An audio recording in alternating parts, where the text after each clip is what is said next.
Hi, my name is Barry Sterling Mitchell. Today is April 19th, 2023, and this is Ben and Barry on football. What's up out there? This is Ben Dickerson, your co-host. We are a week or two away from the NFL draft. I believe we're a week away. I couldn't do another mock, bro. 8 days, baby. 8 days. I couldn't do another mock. 8 days. I could have, but I didn't want to rack my brain because there's too many trade possibilities. So I'm just going to let things fall where they may. See what happens. Yeah. It's funny, man. I'm listening to these guys and they're falling in love with Bryce Young, man. They're just talking about, they got pictures of Curry, like he's going to be Stephon Curry and all of that. It's like, okay, we'll see. I hope the best for him. I'd pick Stroud, but I hope the best for him. In any event, I do have a little presentation that I want to do. And it's in celebration of the ladies who negotiated the contract for Jalen Hurts. And I had a few surprises, some things that I was like, oh, really? I didn't know about that, So you have these ladies, and they're all part of what's called Clutch Sports, right? Yep. And so let's take a quick You know look. who that is, right? That's what I'm getting ready to show you. Okay, here we go.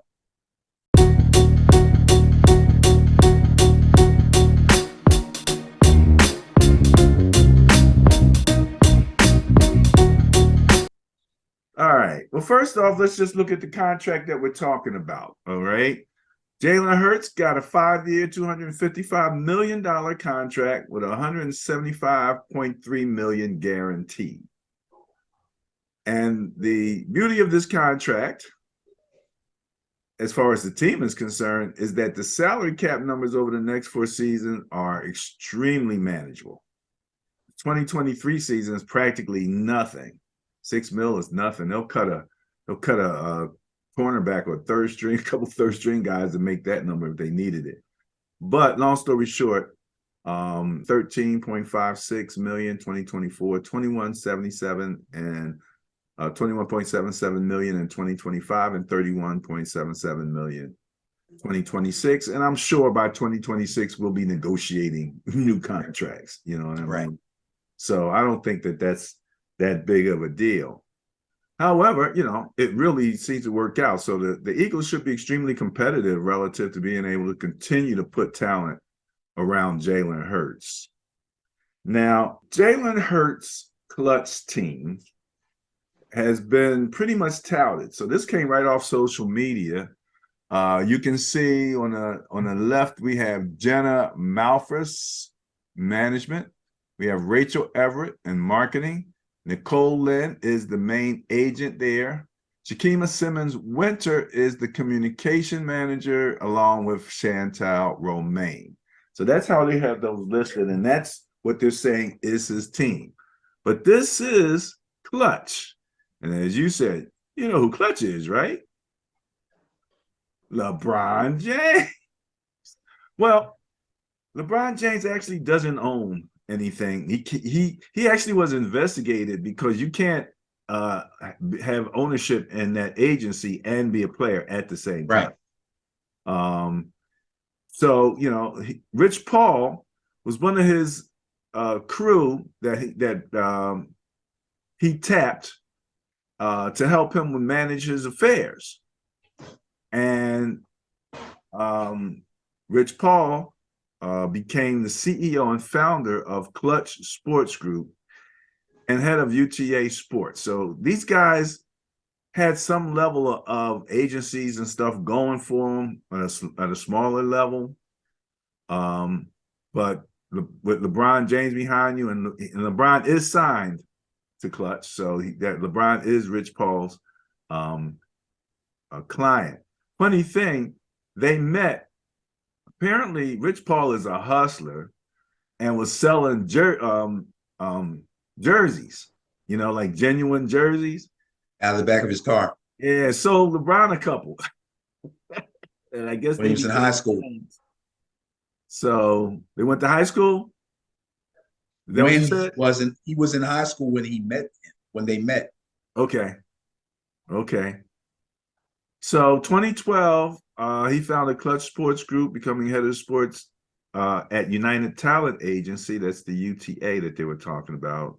And after the UTA made a significant investment in his agency, and now serves also on their board. So it was just interesting when we started talking about Jalen Hurts, and I'm thinking, okay, Clutch, and I go looking, bam, we talking about LeBron James and Rich Paul. Now, Rich Paul is a very interesting guy. I literally watched. There's a documentary on him in Clutch Sports, and you can go on your Fire Stick and watch it. And I watched a couple episodes of it, and in these episodes, they were representing or attempting to represent some young men coming out of college. And they even got something called the Clutch House, where these guys were staying, and they were managing their diet. They were managing, how to talk, just being professional, and really helping these guys at a whole nother level. And that's kind of what he brings to the table in terms of his style of agency. So, they're not just about getting the big contract and then, and you're on your own. They're really kind of about a 360-degree management system, which is where Nicole Lynn comes in. But before we get to Nicole Lynn, basically Rich Paul they were doing basketball. That's what they were really focused on. And then they hooked up with Demarius Bilbo, who, after his playing career, became an agent. You see there representing Jarvis Landry, Melvin Gordon, Alvin Kamara. So in 2019, Rich Paul hired Bilbo to expand the Clutch Sports Group into the NFL, into football. So he was kind of what helped them to get caught up, get into that level of the game. Nicole Lynn now is president of football operations of Clutch Sports Group. Now, she comes out of Oklahoma. She had rugby in her background somewhere. But when I looked her up, it was like, okay, where'd she come from? How'd she get here? She studied law at Oklahoma University, and she interned with the NFLPA, the Players Association. Her goal was to become a financial advisor. And so she started working on Wall Street, but she set her sights on becoming a sports agent. She wanted to be someone who could teach professional athletes and lead them toward financial success to prolong their career. So you know how many times we hear about these guys, they have these great contracts and they retire, and 3 years later they're broke, So she had heard those stories, and so she wanted to help on a couple of different levels. And so she kind of takes, again, that Clutch 360-degree management style. She fit right into that. She was the first Black woman to represent the top three NFL draft pick in 2019. She was the first Black woman to represent a player in the Super Bowl, which was Hurts. Quinnen Williams was her draft pick in 2019.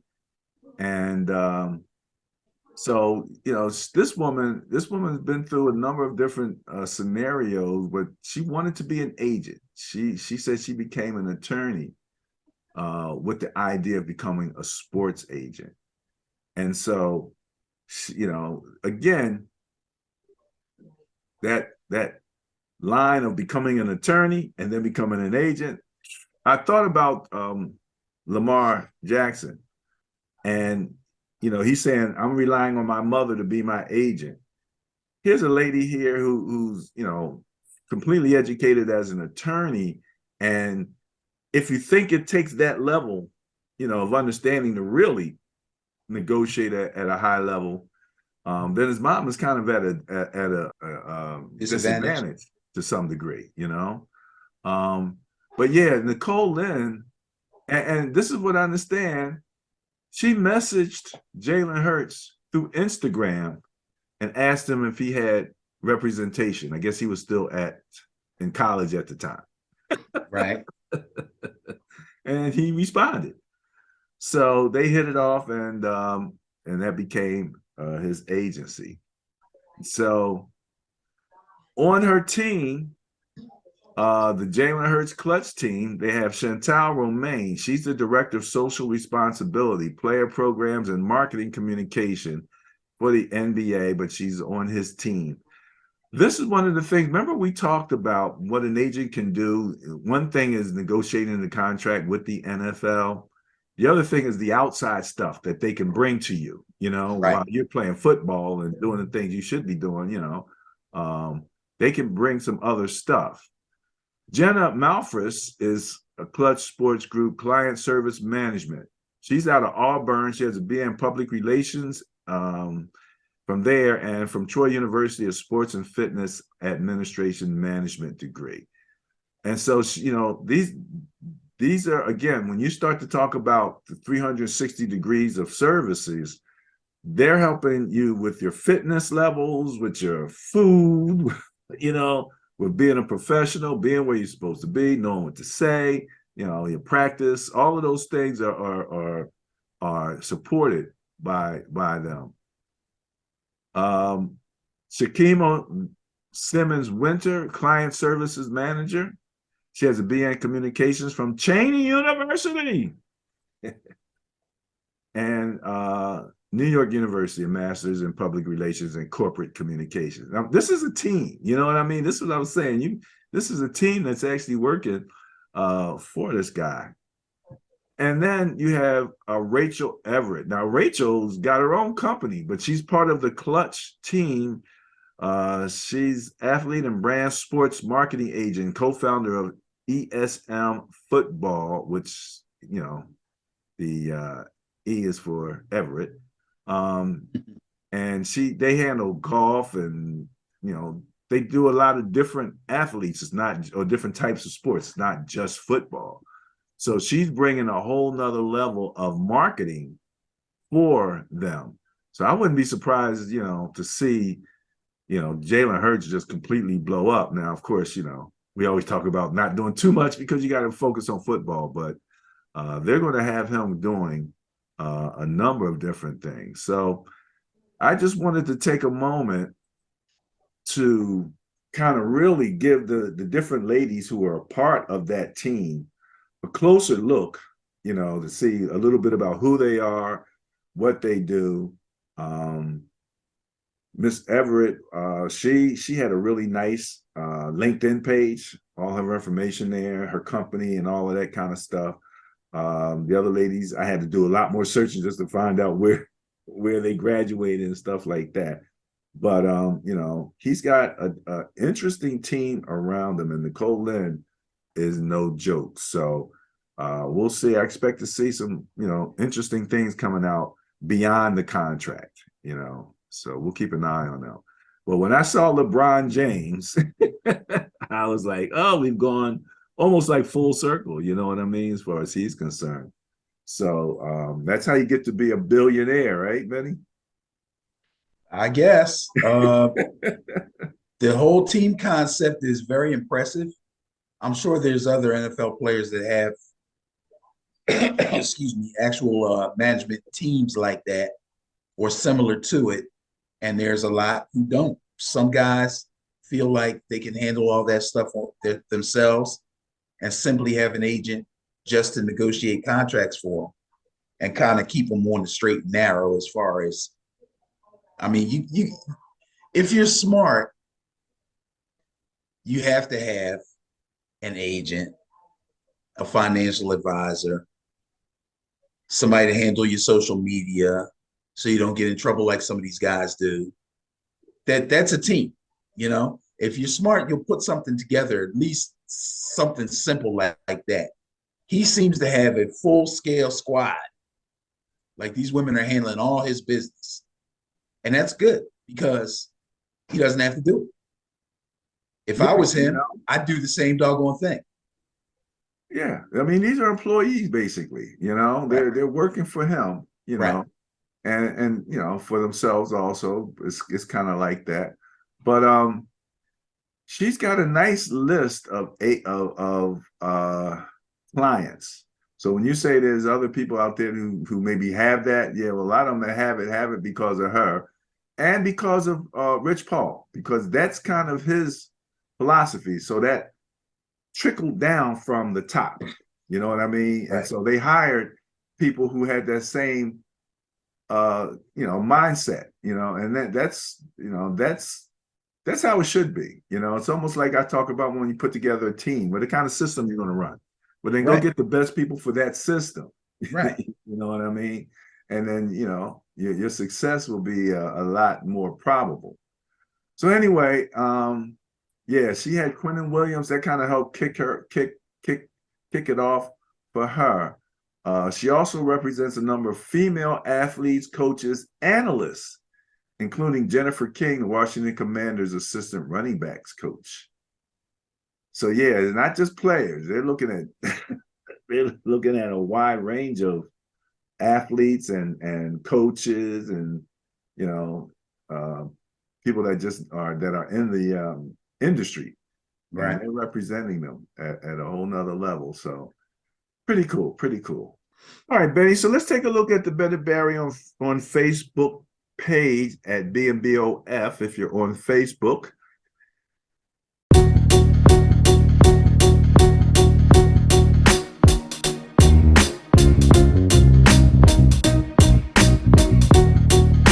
And see what's going on around here, man.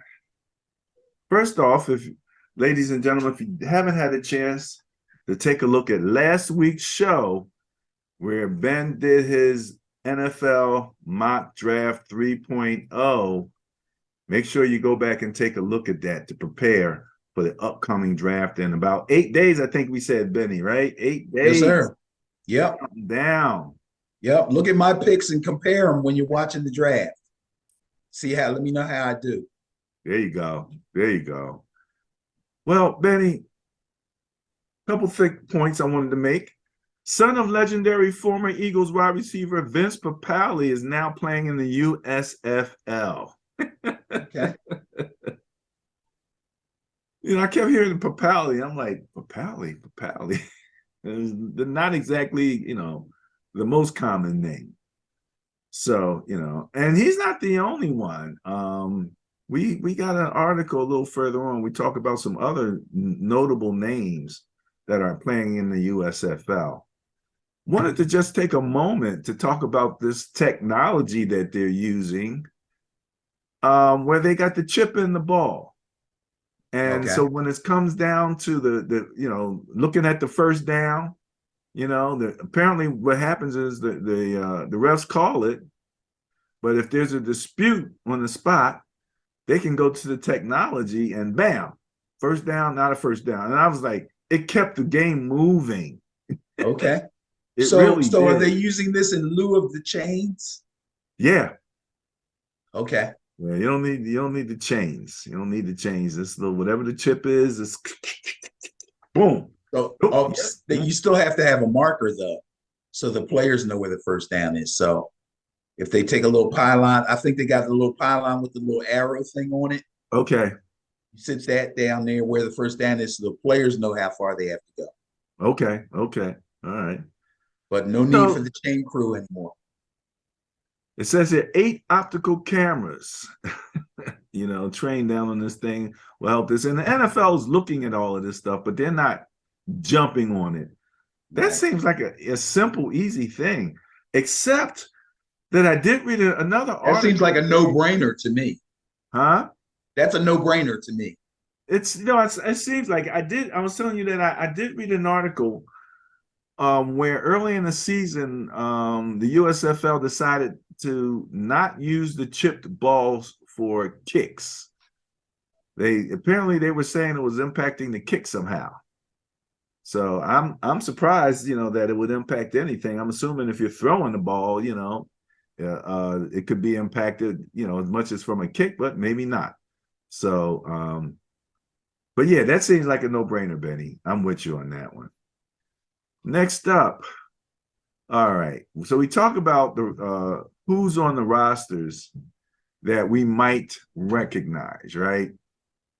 So just quickly, as I look down some of these at the rosters, let me just throw some names out. And you can probably riff on these people because you probably know them, especially the receivers and the coaches and all of that from fantasy, since you've been doing fantasy since they were doing it out of caves.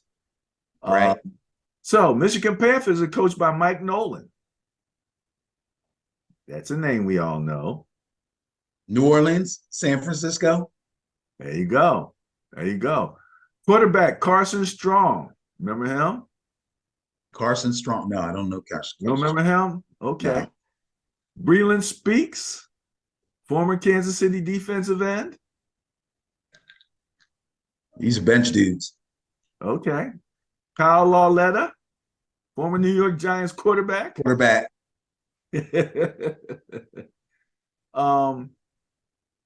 I remember this name, played for the Vikings, a defensive lineman, Hercules Mataafa. Kind of hard to forget a name like Samoan. Yeah, part of that whole group.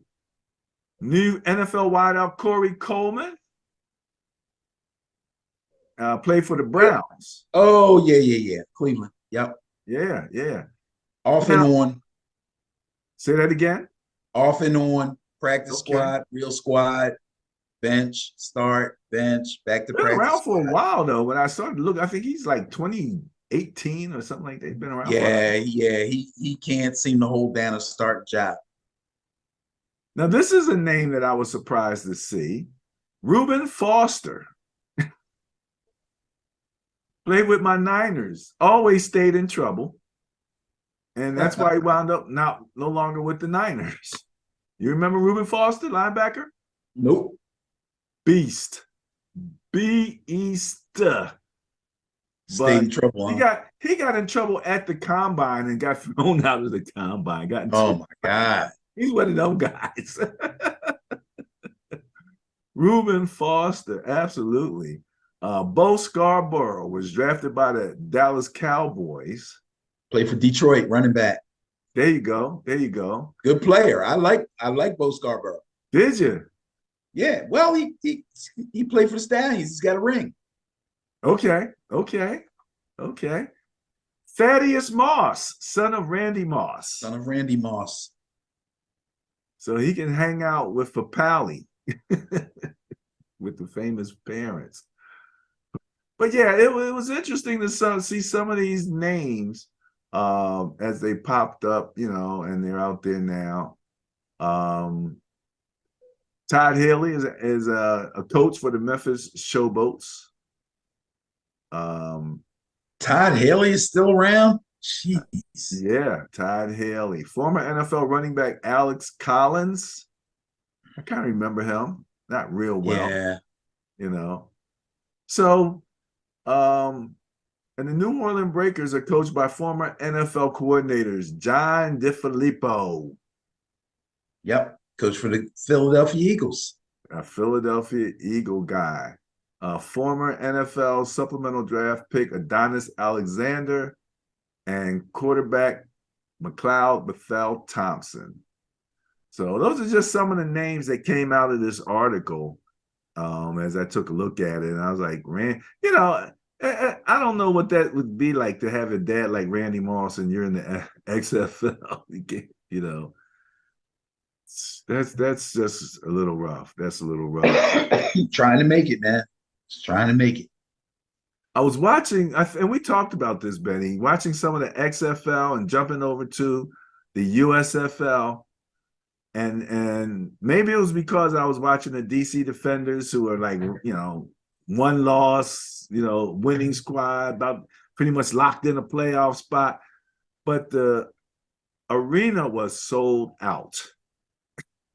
And it was noisy.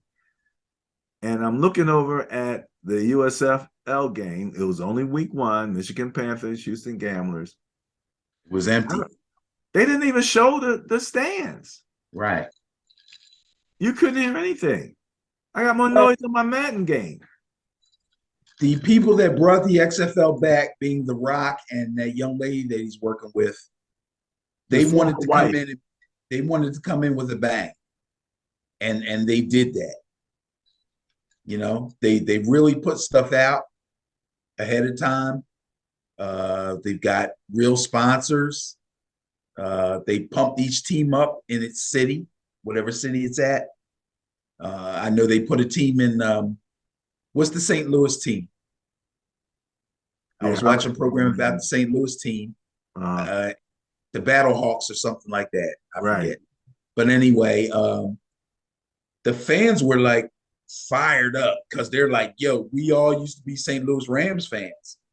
So when they left for Los Angeles, we didn't have a team. So we welcome this team with open arms.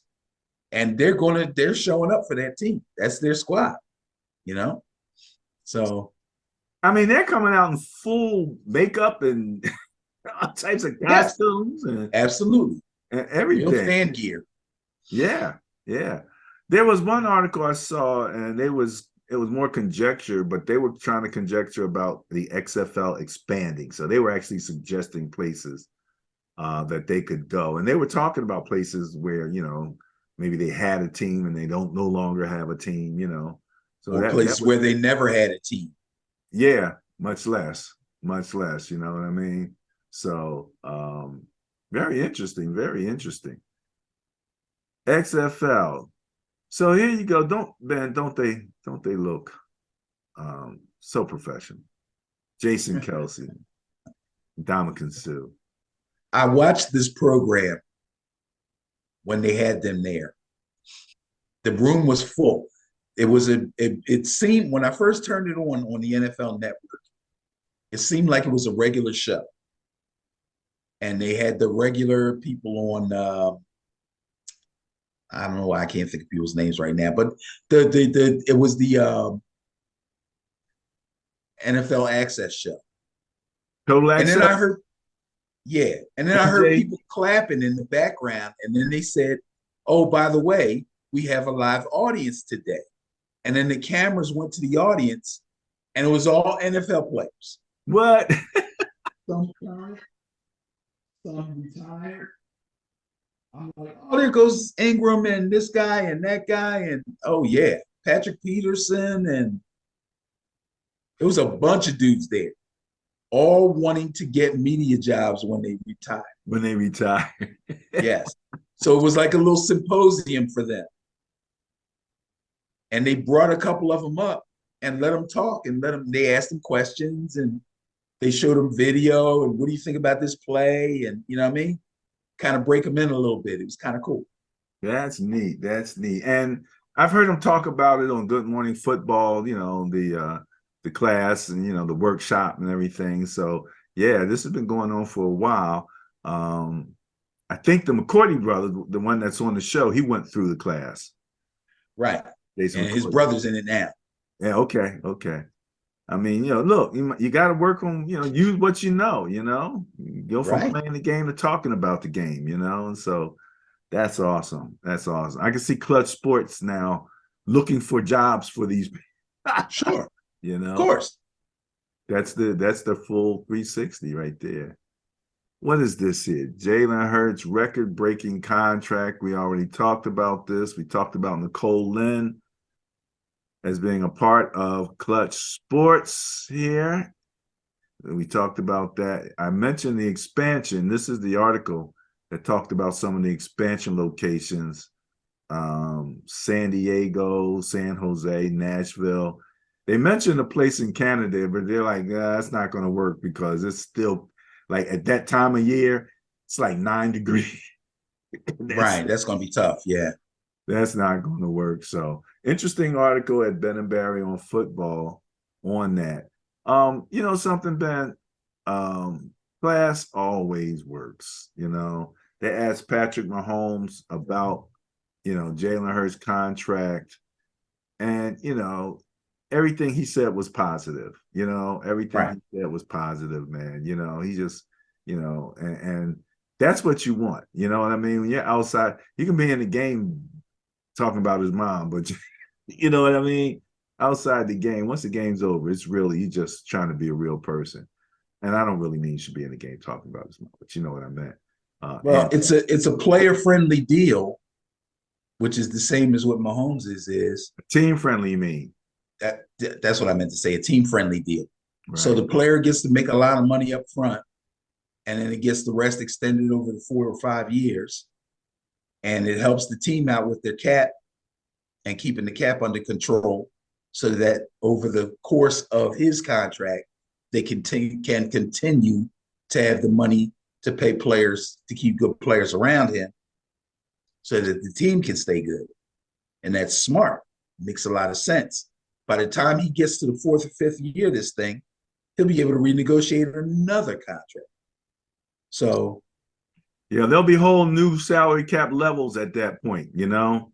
right. So those contracts, which look like a large part of the salary cap, they will have shrunk in terms of their percentage of the cap by that Exactly. point. So there, some more stuff to do there. So I just thought it was classy, that he did that, and I wanted to mention that. We also talked about the former players already. I got 2 articles in there. You talked about this a little bit. I'm sorry. I forgot all the stuff that had happened with this, especially the part where his GM was suspended and he was trying to get them to use burner phones so he could still communicate with him and he wasn't supposed to. The rules said you cannot communicate him while he is suspended. So he instructed his people to get burner phones so they could continue to talk to this guy. That is no. That's a no. I was cracking up because I told you, I said, when I started reading the article and the first sentence says, are we absolutely sure the Washington Commanders' Dan Snyder is the worst current NFL team owner? I was like, I didn't think that was up for debate. I didn't either, because here's the thing. I knew it was up for debate because Dan Snyder boldly said, I got dirt on all of y'all. So keep my name out your mouth. Like Will Smith. Keep my name out your mouth. I got dirt on everybody. Well, then you also have the thing where, he's firing the black coach and they're saying he basically set him up for failure. Right. He had no intention of keeping him on. Yeah. Steve Wilkes, right.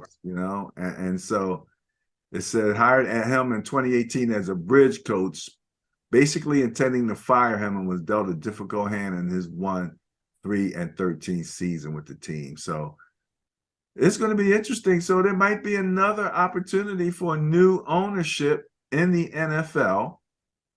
The bar has been set relative to the price of a franchise. So we'll see how that goes. Would you bet that the Cardinals franchise would be more or less expensive than the Commanders? I don't know. It's possible. It's possible it could be a little less. Possibly. Possible it could be less. Yes. Could be less. Well, that's it for the show for the week, Ben. It says here, thanks for following. Please leave comments and suggestions. Our hashtag is football is life, but you get the last word. Oh, my last word. I'm really excited for the draft. I really am. And the main reason I'm really excited for the draft is because originally I didn't plan on doing mocks this year. It was so difficult for me to do it last year. But then I remembered how well I did last year. I was up there with Mel Kiper, okay, and Daniel Jeremiah, guys like that. So I said, I got to do it again this time. I could have done another one and probably tightened it up this week, but I didn't want to fall for the hype because right now, everybody's screaming Bryce Young's name. Everybody's screaming this guy's name. They're saying, if the Carolina Panthers have any sense at all, they'll take Bryce. And I'm thinking, CJ's got to be their guy. I'm not saying that because I think CJ's better than Bryce. I'm saying CJ, to me, is the more, I would be more confident in his ability to come in and play right away. Not just from a mental standpoint, but also from the physical standpoint. I think he can stand up to whatever comes his way. And I'm not sure Bryce Young can do that. Yeah, I hate to sound like I'm scary about his size, because I'm really not. I've seen Patrick Mahomes is no big guy. Drew Brees wasn't a big guy, but I just the biggest thing to me, I think, is that CJ Stroud probably mirrors the type of quarterback that Frank Reich has always had and has always kind of leaned toward. I think that's his guy, and I think he's going to go ahead with that guy. So now, at number 2, the Houston Texans, the rumor about them maybe not taking Bryce Young sounds weird to me. But if by some strange chance the Panthers did take Bryce Young, I believe the Texans would not take CJ Stroud. I believe they would go in another direction, which would throw everything in a tizzy that early in the draft. So I can't wait. Yeah, it only takes one team to move up and down and everything shifts, all of a sudden. So yeah, people on the radio are screaming for the Eagles to take Bijan Robinson with the 10th pick overall. Which they say the Eagles never do. They never do. Running backs in like fact, when the Giants drafted Saquon early, I think he was like the 3rd pick in the draft or something like that. Eagle fans were going bananas. You never take a running back. They're stupid. They're idiots. And now they're like, you gotta take Bijan Robinson. You plug him right in. The offense is gonna be great. You gotta score points. I'm like, y'all real hypocrites, man. Christian McCaffrey, that's his comp. Yeah, that's what they're saying. Christian. And I think he runs with a little bit more power than Christian. Christian's really fast, though. I don't know if he's as fast. I forget what his 40. He ran like a 4.4. Something like that. The power thing that you question, I also question. I don't question it so much. As I look at my backfield, like when I'm playing the game, there's certain types of plays I'm running with power. So I'll put Mitchell in, or I'll put Davis Price in, because they're just, their features say they're more powerful. But he's shifty, he slips tackles, and you'd be surprised. Next thing you know, you got an extra 6 yards, and it's not always a matter of power. I get it. Like even down at the goal line, up the middle is one thing, but if you can set it up right and hit that pitch to the outside, he pretty much is out. They ain't catching him. So, yeah, Christian McCaffrey is a heck of a comp to have coming out. And I mean, I don't know how rich they are in draft choices off the top of my head. I think they're pretty good. I think the Eagles are pretty good in draft choices. So they could maybe afford to splurge a little. And if they got Bijan, that would be a hell of an addition. Or they could draft down. They could trade down and garner some more picks. Yeah, well, he's special, and you pair him up with the quarterback there, Jalen Hurts. That just sounds scary to me. Yeah, sure. Look at your skill player. You got Jalen Hurts, you got Bijan Robinson, AJ Brown, AJ and Devontae. That's crazy. And Goddard at tight end. Goddard's still getting better. Yeah. So that'd be a heck of a team right there. A heck of a team. Yep. All right, Mr. Giants. Peace out. Be in touch. Later.